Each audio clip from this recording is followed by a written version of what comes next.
ঈদ মুবারক সবাইকে। ঈদের অনেক অনেক শুভেচ্ছা। কেমন কাটলো আপনাদের ঈদের দিন? 1 মাস সিয়াম সাধনার পর ফাইনালি আজ আমাদের ঈদের দিন। এতগুলা রান্না আমাকে একা হাতেই করতে হবে, যার জন্য সকাল সকাল উঠে পড়লাম। এদিকে আবার সাফওয়ান তার বাবার থেকে মোটা অঙ্কের টাকা সালামি নিয়ে নিল। সকালে মিষ্টিমুখ করে ঈদগাহে যাওয়া সুন্নত, যার জন্য আগেভাগেই লাচ্ছা সেমাইটা রান্না করে নিলাম। সবার প্রথমে লাচ্ছাটা খুব সাধারণভাবেই রান্না করে নিলাম, দুধ, নারকেল, কিছু কাঠবাদাম আর কাজু বাদাম দিয়ে। উনি লাচ্ছা সেমাইয়ের সাথে রুটি খাবে, যার জন্য তাড়াহুড়া করে রুটিটাও বানিয়ে নিতেছে। হাতে সময় কম থাকায় আমি 2 চুলায় রান্না করতেছি। এদিকে কিছু পিঠাও ভেজে নিচ্ছি। এই পিঠাগুলো আমি রমজানে বানাইছিলাম। ঈদের নামাজ ছিল সকাল 8টায়, যার জন্য তাড়াহুড়া করে আমি ওনার খাবারটা রেডি করে দিছি। সাফওয়ানকে রেডি করে দিলাম, ও ওর বাবার সাথে ঈদগাহে যাবে। ওরা ঈদের নামাজ পড়তে যাওয়ার পর আমি এদিকে লুচিগুলো ভেজে নিচ্ছিলাম। লুচি আমাদের এলাকায় সচরাচর দেখি না ঈদের দিন খেতে। এবার যেহেতু ঢাকায় আছি, ভাবলাম যে লুচিটাও করা যাক। আমি লাচ্ছা সেমাইয়ের সাথে খাবো, যার জন্য এখানে ফুলকো ফুলকো লুচি ভেজে নিচ্ছি। ঈদ স্পেশাল জর্জরে জুড়া সেমাই বা জর্দা সেমাই, আমাদের এদিকে বাজা সেমাই বলে। এই বাজা সেমাইটা আমার মা প্রতি ঈদে আমাদের জন্য রান্না করে। এটা মায়ের কাছ থেকে শেখা, খেতে অনেক মজা হয়।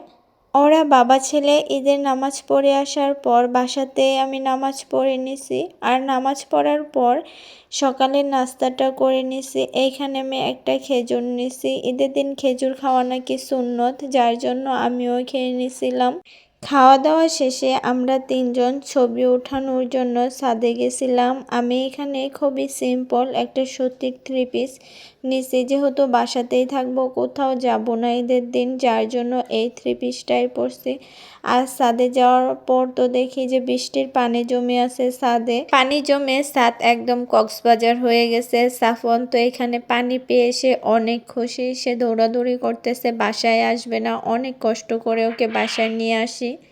ঈদের দিন ঘরের বউদের বেশিরভাগ সময়ই কেটে যায় রান্নাঘরে। এদিকে আমি ছাদ থেকে ছবি ভিডিও তুলে এসে এখন রান্না বসিয়ে দিচ্ছি।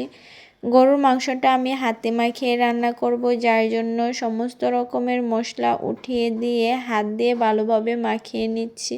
2 চুলায় রান্না করব। এক চুলায় গরুর মাংস উঠিয়ে দিচ্ছি আর অন্য চুলায় রোস্ট রান্না করে নিতেছি। পোলাও আর সাদা ভাত রাইস কুকারে রান্না করে নিয়েছিলাম, যার জন্য আমার সময়টা একটু কম লেগেছে।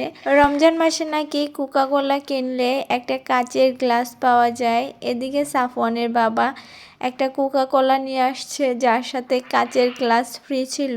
এটা দেখে আমি আরও একটা কোকা-কোলা আনতে বলি। এখন আমার 2টা গ্লাস হয়ে গেছে কাচের। সালাম করে এবার সালামি আদায় করে নিচ্ছি সাফওয়ানের বাবার থেকে। শুধু যে সালামি নিয়েছি তা কিন্তু না, আমিও ওনাকে সালামি দিয়েছি।